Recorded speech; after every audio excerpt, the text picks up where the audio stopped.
Doc, are there any people that shouldn't get a coronavirus vaccine? Did you have anybody in mind that you're worried about, Elephant? Well, my wife and I are trying to get pregnant, and I have friends and cousins who are pregnant now or breastfeeding, and they are worried about safety, particularly for the baby. I can see why they would be scared about getting vaccinated in those situations. Fortunately, we have health experts that make recommendations for all questions that surround fertility, pregnancy, and breastfeeding. The American College of Obstetricians and Gynecologists and the Society for Maternal Fetal Medicine both recommend that all of your relatives and friends that you mentioned who are trying to get pregnant, currently pregnant, or breastfeeding are safer getting a vaccine than they would be risking complications from coronavirus infection. But what about the baby, Doc? Actually, Elephant, our hope is that by getting Mama vaccinated against coronavirus, that her body will pass her immune system protection onto the baby, either during pregnancy or through breast milk. And we're in the process of studying breast milk that mamas who got vaccinated against coronavirus donated to science to see if they pass their immune system protection onto their babies. This would not be the first example that mamas' antibodies pass on to babies to protect them from vaccine-preventable diseases. The reason we don't give measles vaccine, for example, until kids are 1 year old is that mama's antibodies against measles pass on to the baby during pregnancy and persist for the whole first year of life and would inactivate a vaccine before a baby's immune system had a chance to develop its own protection. Let me show you a picture of this.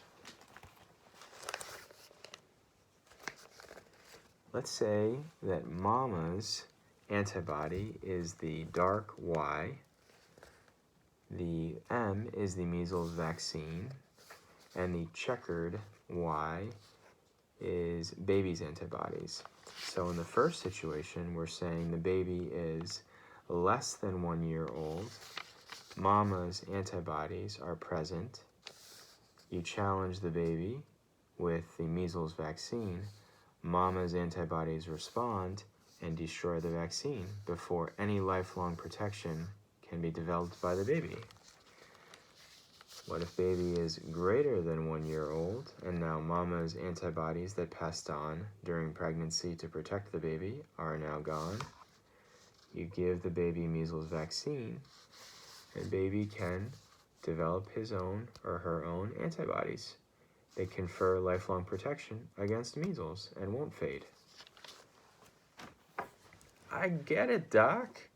So it's safer to get the vaccine than to not get the vaccine, and it might even protect the babies. You got it, buddy. Doc, is there anybody I haven't thought of that shouldn't get the vaccine? It's rare, Elephant, but if you had an allergic reaction to the first coronavirus vaccine, then you should probably talk to your doctor about whether it's a good idea to get the second one. So really, everybody should get at least 1 dose of the coronavirus vaccine? You got it, Elephant. In fact, even people with immune deficiencies or folks who are on immune suppressive medications are safe to get vaccinated.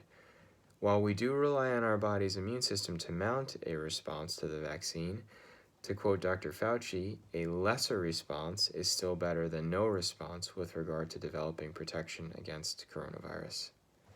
This is so relieving, Doc. I'm so grateful that you're listening to my concerns. Glad to help, my friend. Oh.